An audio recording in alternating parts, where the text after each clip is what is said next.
E a gente retoma aqui então paisagismo na antiguidade e vamos ver um pouco da influência dos povos clássicos. Na verdade, quando a gente tenta explicar a cultura romana, a gente está falando, na maior parte, de cultura grega. O que os romanos fizeram? Eles dominaram quase toda a Europa, um bom pedaço da África e um bom pedaço também da Ásia, durante quase toda a antiguidade. E os primeiros povos que eles colonizaram foram que eles dominaram foram os gregos e os helênicos. Então, para falar a verdade, os povos dos quais eu pelo menos vejo dessa maneira, a gente deveria se referir, seriam os helênicos, porque foi a cultura que veio anterior à Grécia e que a Grécia herdou e que trouxe toda essa influência que a gente entende hoje como cultura greco-romana. Vamos traduzir dessa maneira. Então eu vou às vezes falar de romano, às vezes de grego, às vezes greco-romano, que para mim é tudo uma coisa só. Ou de helênico, dá no mesmo, tá bom? Então, gente, uma característica que a gente vai perceber é o seguinte. Os greco-romanos, eles eram povos muito bélicos. Então, eles não se preocupavam muito com paisagismo. Eles se preocupavam, sim, em demonstrar poder através das suas construções, dos seus templos e de suas novas cidades. Então, eles tinham muita pressa de construir muito para estabelecer uma nova cidade, reproduzir mais cidadãos romanos, mas aumentar sua frota de guerreiros para novamente invadir outra cidade, dominá-la e ir fazendo mais cidades e aumentar o tamanho do império. Então o tempo que sobrava para trabalhar com paisagismo era quase nenhum. O que ficava a carona do paisagismo deles nessa época? Paisagismo de encosta. As coníferas e as árvores que existiam ao longo das encostas das montanhas tinham aquela carona e eles se introduziam naquele visual de paisagismo de montanha. Normalmente as cidades elas eram feitas numa área de topo de montanha, justamente por uma questão estratégica, porque eles vinham para aqui para cima e tinham controle visual de tudo que estava ao seu redor. Ou seja, para a questão da guerra, isso aqui era a posição perfeita para eles. Né? Eles têm controle sobre tudo que está à sua volta. E era assim que as cidades começavam. Agora, o paisagismo, sim, para os nobres, tinha uma questão um pouco diferenciada quando você trata especificamente das construções dos nobres dessa época. Porque eles se preocupavam muito com o luxo, com o glamour, e eles colocavam muitas árvores frutíferas e árvores que tinham um simbolismo elevado, como era o que eu estava falando para vocês quando eu comecei a falar de Egito. Eu não falei para vocês qual foi a vegetação que eu comecei a falar e parei. Oliveiras. Porque nessa época o azeite tinha valor de ouro. Aliás, nessa época se trocavam mulheres por azeite. Já imaginou se fosse hoje ainda? Né? A gente andar com um carro cheio de azeite, passou uma mulher bonita na rua, baixa essa aí pra mim. Né? Tô cheio de azeite no carro, vamos embora. Mas enfim, não é o que acontece hoje, mas ele era muito valioso, era muito apreciado. As mulheres usavam o azeite tanto na alimentação quanto usavam na pele, nos cabelos, que eram dos segredos de beleza da época, para manter a pele mais sedosa, mais jovem por mais tempo. Elas usavam. E tinha também a questão do consumo, né, da alimentação, que até hoje é uma alimentação muito saudável, né, que a gente traz, que é um hábito dessa época. E essas árvores frutíferas, como o romã, a videira, que tinha a ver, não sei se passa pela cabeça de vocês, na minha cabeça passa um filmezinho, daquela cena assim, meio de luxúria, dos gregos ou dos romanos, com uma mesa farta e alguns deitados em umas almofadas, e vem aquela mulher gostosona botando uva na boca, e dali já começa toda a safadeza. Bom, não estou falando de uma coisa absurda, né? Isso era comum da cultura greco-romana, e isso influenciava tanto a arquitetura quanto o paisagismo. Então, os eventos sociais voltados para festas.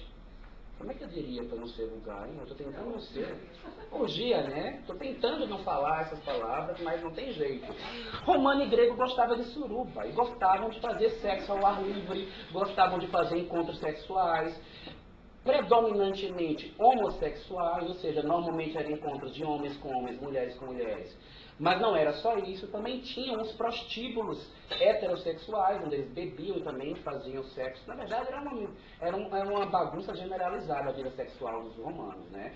E isso, dos gregos, na verdade é tudo herança, né? Um do outro, eles amavam tudo isso. É como eu falei, né? Vou misturar porque é a mesma coisa, a cultura... Para nós, né, que não somos de lá, é muito parecido e um é meio que herança do outro. Então, sim, eles mudavam muito o local que eles ocupavam. Eles faziam muito mais destruir a natureza do local do que se preocupar em plantar. Então, eles se preocupavam muito com o plantio de frutíferas. Então, isso aqui foi o que eu falei, né? Como eles eram muito bélicos, então está aqui a Roma que a gente conhece hoje, né? Que fica na Península Ibérica, e tudo isso aqui na Europa era o domínio romano, se estendia aqui pela África e aqui na Ásia. Então era uma área muito grande e eles tinham essa questão realmente da ocupação de terras, o que deixava eles com pouca preocupação com o planejamento paisagístico. Isso que já é uma coisa interessante para a gente, são os clãs. Aqui a gente tem uma imagem que ilustra bem uma cena típica do paisagismo greco-romano. Então, as ordens clássicas das colunatas deles eram características que vão comparecer até hoje. Vocês devem ver por aí jardins onde aparecem essas colunas, né? Eu particularmente tenho pavor de ver isso fora do seu contexto original. Acho lindo, maravilhoso, espetacular, mas eu acho que isso tem o local correto. No Brasil, por exemplo, nossa cultura não tem a ver com essa história, não tem a ver com essas colunas, não tem a ver com nada desses movimentos, e a gente vê casas e casas e casas com essas colunas. Agora eu estou criticando que elas não devam ser colocadas? Não. Existem influências e formas que são interessantes, em que você pode se apropriar do uso delas e se inspirar nelas, sim, para produzir algo parecido. Não sei se necessariamente pegar a coluna romana do jeito que ela e enfiar no jardim. Talvez aí é que esteja o erro, no exagero da cópia da cultura como um todo, que não existe aqui, que a gente enfiar ela aqui. Mas, é sim, as formas em arco, as proporções das colunas, o fato delas serem redondas, que suaviza a silhueta da sustentação, essa arcada, que era o sistema construtivo que permitia com que os vãos ficassem maiores, a gente pode utilizar até hoje, sem copiar na íntegra todos esses detalhes, como a arquitrave, que é esse sistema de sustentação assim, dos pilares, e ter essa coluna de pedra passando por cima. Isso aqui é arquitrave. 2 apoios e uma pedra em cima. Tudo isso é influência da cultura que a gente pode trabalhar. Os pisos de pedra trabalhados com entalhes com gravura, isso é a influência dessa época. Os banhos públicos, naquela época eles não tinham água dentro de casa, né? Normalmente, para consumir água, lavar roupa, eles tinham toda essa área pública e principalmente eles tinham os banhos públicos, né, para os eventos sociais e as coisinhas mais que a gente acabou de conversar agora, né, que era a parte boa da história, que eu tenho muita curiosidade. Um assunto que eu sou muito curioso por ele. Então, deixa eu ver, gosto por colunadas e suas ordens, fontes, cascatas e espelhos d'água, esculturas humanas e de animais. Gente, nesse ponto aqui, eles foram, na verdade, os primeiros e na antiguidade clássica, os que foram mais longe na cópia e na reprodução da forma humana. A estatuária greco-romana, ela tinha intenção de imitar a perfeição e as proporções humanas. Então, diferente dos egípcios, normalmente a estátua era ou exatamente do tamanho de uma pessoa, ou muito próximo do tamanho de uma pessoa. E eles tentavam imitar, num primeiro momento, eles tentavam imitar só a forma. Depois eles começaram a imitar as expressões, o gesto, o caimento do movimento da roupa, e isso a gente vai ver como característica da estatuária dessa época. Banho público já falei, ambiente específico para orgia, se eu não quisesse falar isso, estava escrito aqui, né? Não tinha para onde fugir. Mosaico de pedra já falei, trepadeiras é uma característica, eles gostam muito de fazer as suas estruturas, e as trepadeiras, sejam frutíferas ou floríferas, eles gostavam de trabalhar muito com as trepadeiras. esculturas realistas, já falei. Normalmente, os seus eventos sociais se desenvolviam em recintos fechados. Então, a gente vai ver muito dessas colunadas, de tudo que eu estou falando aqui, numa área fechada, porque a área aberta, em determinados momentos dos governos, eles receberam muitas retaliações das festinhas deles e era considerado vulgar, né? Porque, na verdade, para a cultura deles, num primeiro momento, não era vulgar fazer aquelas festinhas normais, né? Então, eles gostavam muito do cultivo de frutíferas como maçãs, peras, figos, romãs, azeitonas, uvas e hortaliças em geral.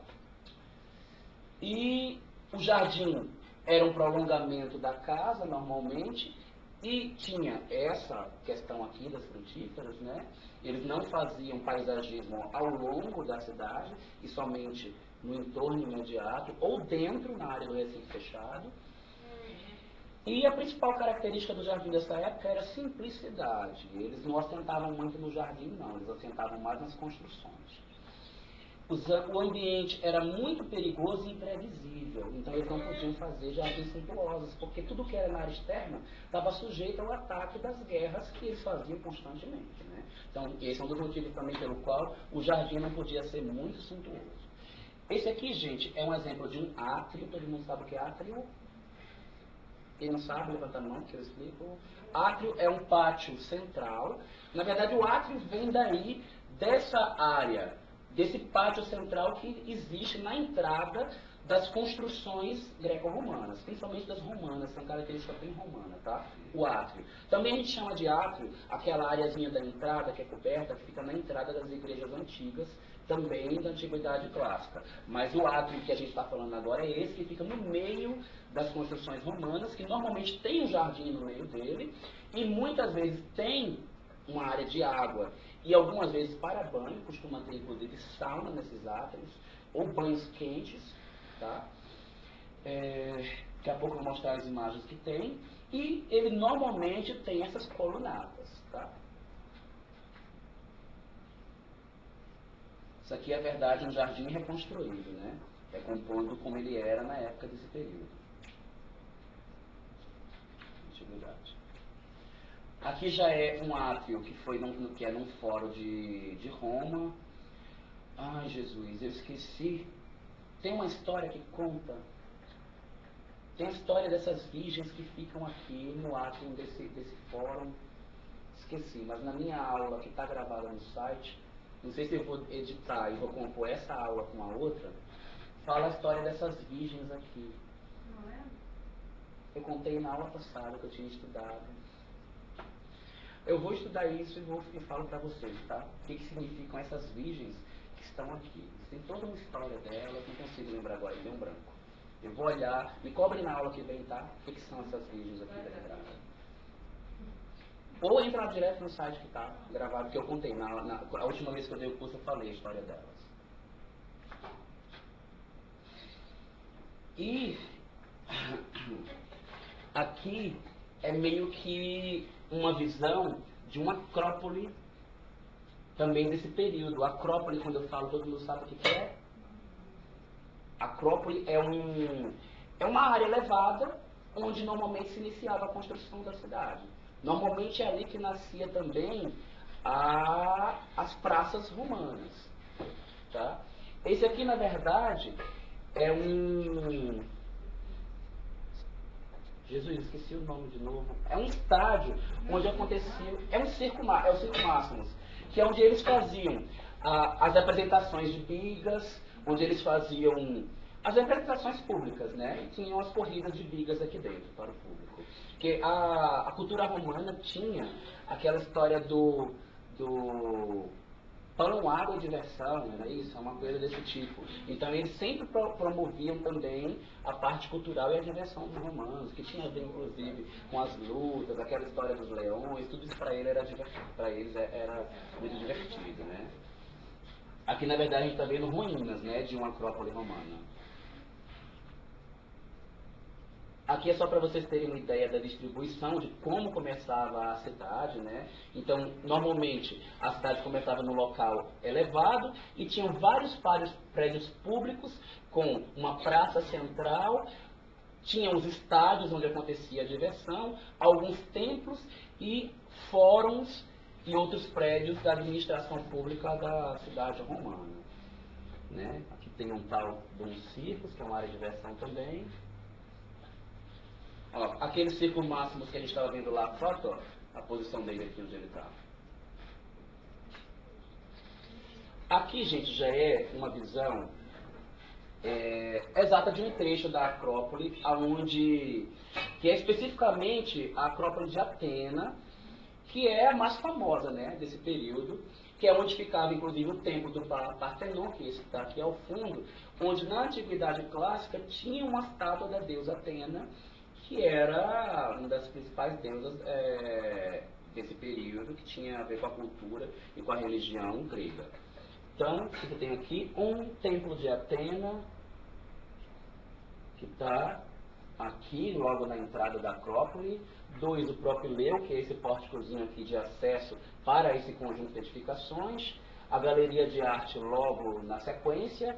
A estátua de Atena aqui do lado de fora, só que lá dentro do templo teria uma outra, que ela foi saqueada pelos persas, se não me engano, numa guerra que eles tiveram com os persas. O Erecteu, que é um primeiro santuário menor, e o Partenon, que é o templo de honra de Atena, que era o templo propriamente da deusa Atena. Esse é o Partenon, como a gente tem eles lá hoje, as ruínas do Partenon, e aqui é nos Estados Unidos uma reprodução de como se acredita que era o Partenon naquela época, se ele tivesse todo na íntegra, né? Só imagina que não deva ter a estátua da deusa aí dentro, né? Que seria muito. Mas daqui a pouco eu vou mostrar uma foto recompondo também como que era a estátua da deusa Atena. E aí, como eu falei para vocês, ó, as acrópolis normalmente lá em cima, e daí que a cidade começava, depois eles iam descendo com as construções. E se vê que é uma coisa bem devastada, descampada, né? Não era muito diferente naquela época não, porque eles não tinham tempo para fazer paisagismo. Eles saíam, eles corriam atrás de mais guerra. Gente, o conceito de praça, como nós entendemos hoje, nasceu principalmente da cultura grega, tá? Os gregos construíam as ágoras, que era uma área que ficava entre os principais prédios públicos das civilizações gregas, e a ágora era o que a gente chama hoje de praça. E todos os eventos sociais aconteciam aqui. É aqui onde eles faziam venda, troca, é onde eles faziam as anunciações públicas, é onde os filósofos pregavam as suas colocações, é onde os políticos faziam suas defesas no momento de querer fazer algum tipo de direcionamento para o povo. Era perto dela que ficavam os templos, onde ficavam os fóruns, então era tudo ao redor da ágora. Então a vida grega acontecia ao redor da praça central, que era chamada de ágora. E uma característica importante para que a praça tenha vida: precisa haver atividade e precisa ter constitutividade. É uma característica principal se você quer fazer com que uma praça exista. Sociabilização em praça acontece quando existem áreas de onde as pessoas saiam com portas que dão para essa entrada. Se você faz uma praça que ela é toda fechada e você coloca uma única entrada, a probabilidade dessa praça ser usada e dela ter vida no meio da cidade é mínima. Então, quanto mais você coloca acessos para essa praça, mais você vai propiciar que exista vida. E quanto mais ela tem estruturas de fechamento para definir o fechamento dela, mais ela também tem tendência a ter vida. Eu estou falando isso para vocês, gente, porque isso tem a ver com paisagismo, tá? É para vocês se tocarem nesses conceitos ao fazerem um projeto de uma praça. Praça tem que ter constitutividade, que são portas de acesso. Praça tem que ter convexidade, ou seja, ela tem que ter uma estrutura de fechamento, ela não pode ser toda aberta, sem ter nada para configurar que ela está fechada. E ela tem que ter, e ela tem que estar numa área de importante axialidade. O que quer dizer isso? Eixos de circulação que atendem as cidades principais devem passar por perto ou pelo meio dela, e as pessoas devem circular por essas áreas para que ela aconteça e seja útil. Se você está querendo fazer uma pracinha no jardim, você vai isolar ela lá no canto, e não tem porta nenhuma dando para ela, nem circulações principais passando perto dela, aquela praça tem tendência a ser isolada. Outra coisa também, praça não pode ficar num local de difícil acesso. Se essa praça fosse lá em cima, ninguém queria subir isso tudo para ela. Por isso que ela está aqui embaixo. Tá? E ela também está cheia de atividades alimentando. Uma pracinha perto do parquinho, perto da churrasqueira, perto de, sei lá, do local que tem lanche, que tem comida, que tem onde brincar, onde se divertir, que tem sombra, que tem água. Ela tem tudo para dar certo. E quando ela não tem nada disso, ela acaba sozinha, sem ninguém fazer nada. Tá? Assim como ela acontece sozinha, sem você criar ela, se tudo isso estiver acontecendo. A praça acontece naturalmente. Tá? E as áreas de convívio social também. Ui, Jesus, cadê? Apareceu só o nome, não apareceu o homem? Sim, isso daqui é uma imagem renascentista, tá? De um pintor, que ele meio que ilustra o momento em que Péricles está anunciando a construção da Acrópole de Atenas, né? E pregando alguma coisa aí. O Péricles foi um importante filósofo e também um governante da época, que foi um dos homens atenienses, até hoje ele é a figura ateniense mais respeitada dessa época, a figura política mais respeitada. E aí a gente tem uma ideia de como as coisas aconteciam na Ágora. Eles estão bem no momento onde provavelmente devia estar acontecendo negociações, as pessoas estavam fazendo trocas, vendendo, comprando coisas, e de repente um grande político parou para falar alguma coisa, ou para anunciar: estou construindo a Acrópole de Atenas, vou fazer o templo do Paternon lá em cima. Então está ali contando vantagem, né? E já angariando mais votos para a próxima, né? Não é à toa que ele governou durante muito tempo, foi muito respeitado. Sim, uma influência que a gente vai ter da época da cultura romana principalmente, porque os gregos não desenvolveram tanto isso quanto os romanos. Os aquedutos, que são esses canais para transporte d'água, principalmente para irrigação, a gente pode ver similares hoje, mas na época também para alimentação de água nas cidades romanas, tá? Eles normalmente traziam de uma área mais alta para um local mais baixo, porque tudo vinha por gravidade. Naquela época não tinha. Eu acho também fantástico, acho lindo esses elementos. A gente tem um similar aqui no Brasil, que por ele não ter elementos simbólicos tão fortes, tão marcados, ele não comparece com esse peso de quebra de cultura, né? Eu acho bem suave o que a gente tem aqui no Brasil. E outra coisa que a gente vai ver como característica que comparece no paisagismo são esses frontões comemorativos, né, que são de entradas de praça, que a gente tem, infelizmente, um desse aqui em Brasília, né? Infelizmente não porque eu acho que isso aqui seja feio nem seja ruim, eu acho isso aqui maravilhoso, no local correto, com a cultura correta, com o uso correto. Não acho correto o que tem aqui em Brasília, naquele local que foi colocado.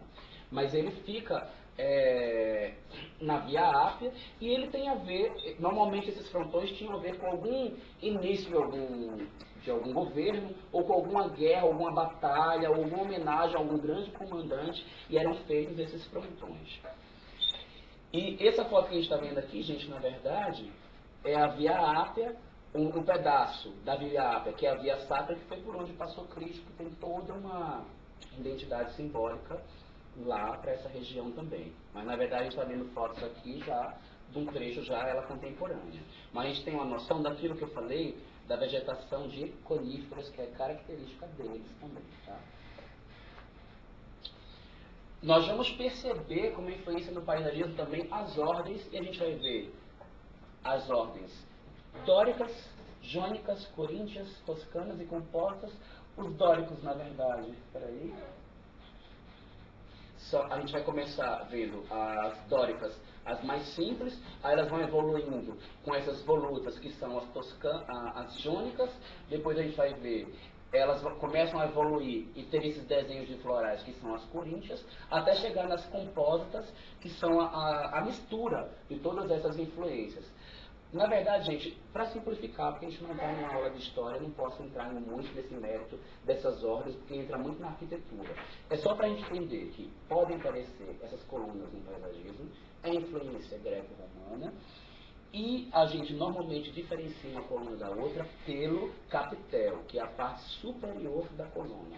A coluna ela é dividida em base, fuste e capitel.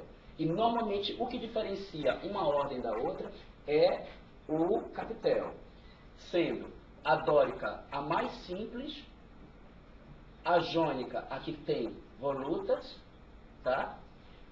As coríntias a que tem volutas e florais, e as compósitas, as que têm mistura disso tudo. E percebam também que o fuste das ordens iniciais, elas têm poucos frisos, ou seja, no corpo, né, dela. À medida que vai evoluindo, a quantidade, eles vão aumentando, porque a dimensão vai ficando menor. Então a quantidade de frisos vai ficando maior. E ela no início começa lisa. Né? Quando a gente vai vendo influência romana, já renascentista, que já é mais próximo do período contemporâneo, elas voltam a ser assim. Porque para fazer tudo isso, gente, por que eu, inclusive, de vez em quando, eu critico o uso abusivo disso aqui no local errado? Porque produzir esse tipo de arquitetura, esse tipo de construção, mesmo para paisagismo, é caro. Fazer esses frisos, esses entalhes, fazer os tambores, você sabe o que são os tambores numa coluna dessa? As pecinhas de que encaixam uma na outra, porque essa coluna não é feita inteira, não. Cada coluna dessa é uma bicha assim, uma monstra. E para você montar ela, você bota vários tambores um em cima do outro até compor a coluna inteira. Cada tambor desse custa uma fortuna, e para transportar é outra fortuna. Então é meio que um despropósito, porque nós não vivemos um momento de tanta fartura como se vivia nessa época, né? Então, e também fartura de recursos naturais. Nossos recursos naturais estão cada vez mais escassos para a gente ficar extraindo tanta pedra para fazer esse tipo de coisa. Então, há de se pensar um pouco ao propor algo desse tipo. Mas o muro lá do pontão foi feito com óleo também, foi? Porque é todo, não tanto assim, eu tive observando. Não faço ideia como é que é feito. Os cortes assim, eu acho que isso fosse feito assim de mão, não era muito mais, não era tão perfeitinho. Eu imagino que foi feito de concreto ali, viu? Porque... Não concreto, mas deve ter sido algum molde. Porque tem tem as divisõezinhas. É muito cheio de bem provável, porque fazer isso esculpido, ninguém faz mais. As construtoras não têm mais tempo para isso. E só para vocês também terem uma noção disso, se caso apareça como elemento da composição paisagística, porque querendo ou não são arcadas de fachada, é bom a gente entender também um pouquinho dos elementos que aparecem no frontão das construções greco-romanas. A gente vai ter, na verdade, já falei para vocês agora, das colunas, e elas têm a parte da base, que é, não está nem na foto aqui, simplesmente aquela partezinha maior que fica na parte de baixo da coluna. O fuste, que é o corpo da coluna, dividido em tambores, e o capitel, que é essa testazinha aqui da coluna, ok? Depois que você acaba, vê um entablamento. O que é um entablamento? É tudo que está da coluna para cima desse frontão da construção greco-romana. Aí a gente vê a arquitrave. A arquitrave é simplesmente a viguinha que fica em cima da coluna. E normalmente ela é lisa, ela não tem detalhe nenhum. Acima da arquitrave tem o friso. O que é o friso? Digamos que é uma outra arquitrave que vem por cima da arquitrave normal, mas ela normalmente tem frisos, por isso é o nome friso. Mas não é só friso que tem não, tá? Às vezes ela tem desenhinhos, frescurinhas, volutinhas, florzinhas, tudo isso. E a cornija, que é a estrutura que fica acima do friso, que normalmente ela recebe a ponta do triângulo da cobertura. Ok? Então é simplesmente, ó, arquitrave embaixo, o friso em cima ele é decorado, e a cornija em cima do friso ela recebe a cobertura nela. Beleza? E a gente pode falar também o frontão, que é simplesmente a testa onde ficam os motivos decorativos da construção da frente do telhado romano, ok?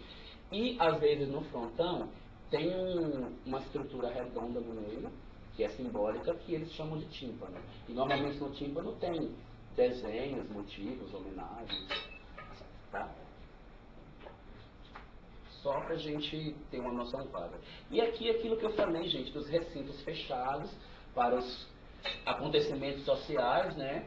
Vocês já devem imaginar o que rolava aqui dentro, não preciso explicar muita coisa. As fotos estão falando por si mesmo, né?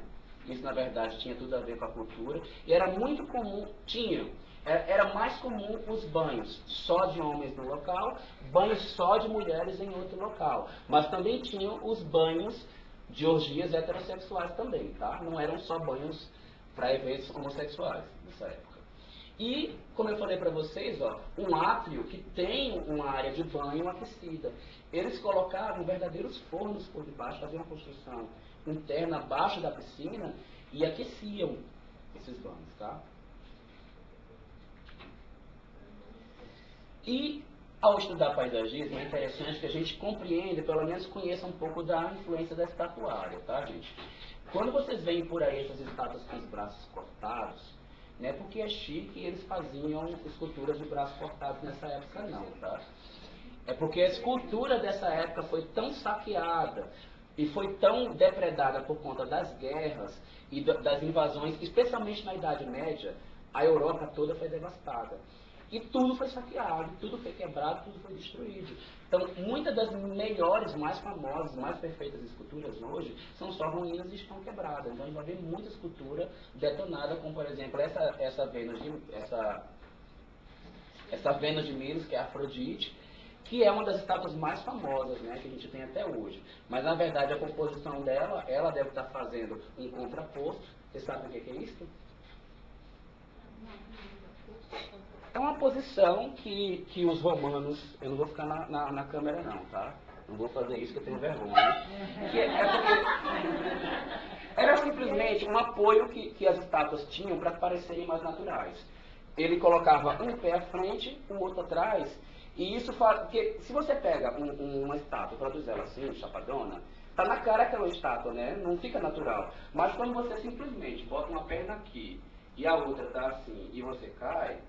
O que isso vira? Aí foi natural, fica gay pra caramba, né? Mas não parece que é uma coisa dura lá, né? Isso eu não tenho coragem de ficar na câmera para fazer, não. Mas dá graciosidade, dá movimento. Quando é uma escultura feminina, dá feminilidade, porque normalmente nesse movimento dá o caimento do cabelo, ela faz a expressão de rosto, ela está numa posição diferente, consegue fazer um olhar, a roupa cai, ela fica amassada e aparece na escultura. Então é isso que normalmente acontece. Então uma das características da tatuária greco-romana é esse movimento do corpo todo, concentrando o peso numa perna e a outra liberada para fazer frescura. Tá? E a gente tem aqui, ó, algumas esculturas. Já está na hora? Tá não, é porque eu pedi licença para sair, que eu tenho uma consulta daqui. Não, é só para não perder. Tchau. Então, sim, mas a gente tinha também, como é o caso aqui das Cariátides, que ficam sustentando uma parte de um templo chamado Erechtheion, que era uma característica também, que eram esculturas que eram utilizadas como colunas de sustentação. E essa daqui eu adoro, ela tem uma grande polêmica na época do Renascimento. Essa aqui, gente, é a estátua do Laconte, que era um sacerdote de Apolo, que foi o cara que pressentiu que lembra do cavalo de Troia, da história de Helena de Troia? Ele pressentiu que aquele cavalo tinha algo de errado, que não era para deixar entrar.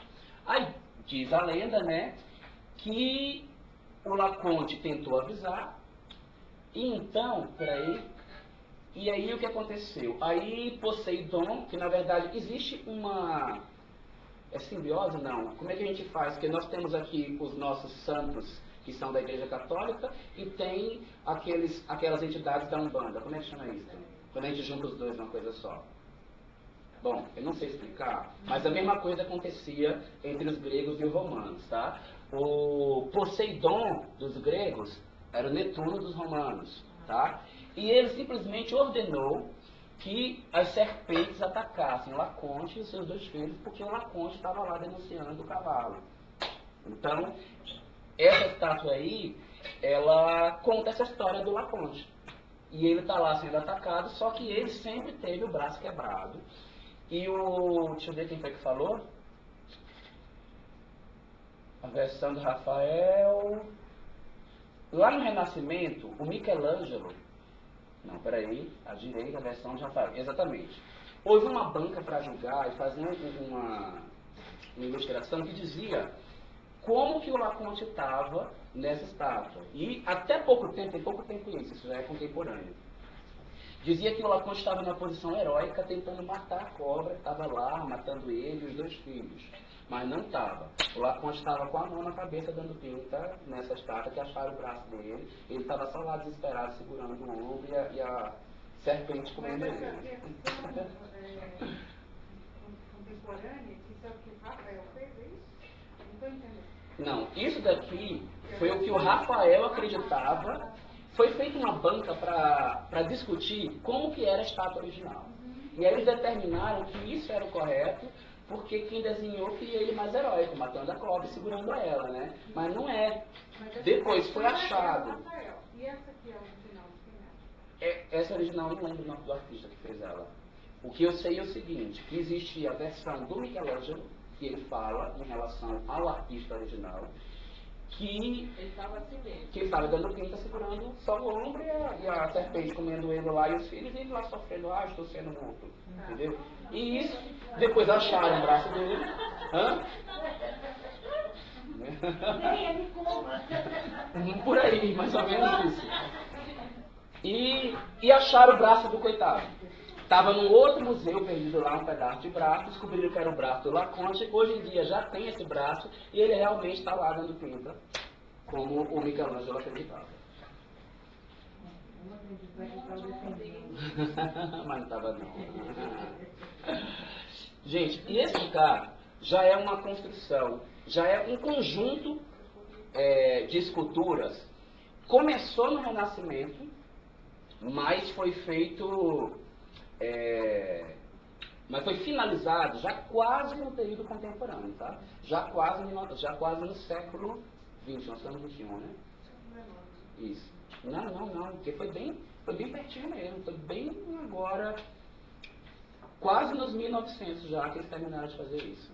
Que começou lá no Renascimento, passou por várias reformas, passou por várias modificações, e essa daqui é a fonte de Trevi em Roma, que para mim é a fonte mais linda que existe lá, não tem nada comparável, porque ela não é só, porque tem várias esculturas, não é só pela construção, não é só pela cor da água, e não é só pela expressão dos personagens, é por tudo isso junto, porque as esculturas são perfeitas, Zeus está numa posição maravilhosa, está com um contorno perfeito, os personagens estão expressivos, dá para perceber que está acontecendo uma cena aqui nesse cenário.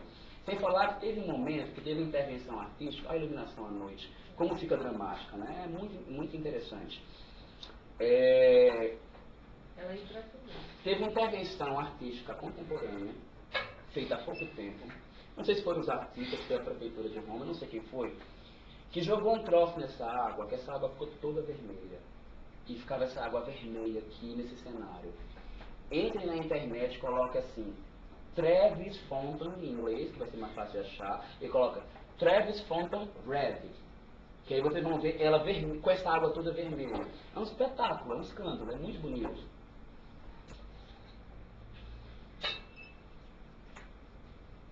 E aqui a gente já tem algumas esculturas e algumas fontes já de cidades de colonização romana, né, distribuídas pela Europa, mas já manifestações mais contemporâneas, ok?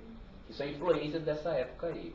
Aí ela já não tem mais aquela necessidade de representar as sensações, os sentimentos e as expressões humanas e de ter esculturas humanas tão perfeitas acontecendo. Já tem animais, outras influências, né, no período quase contemporâneo.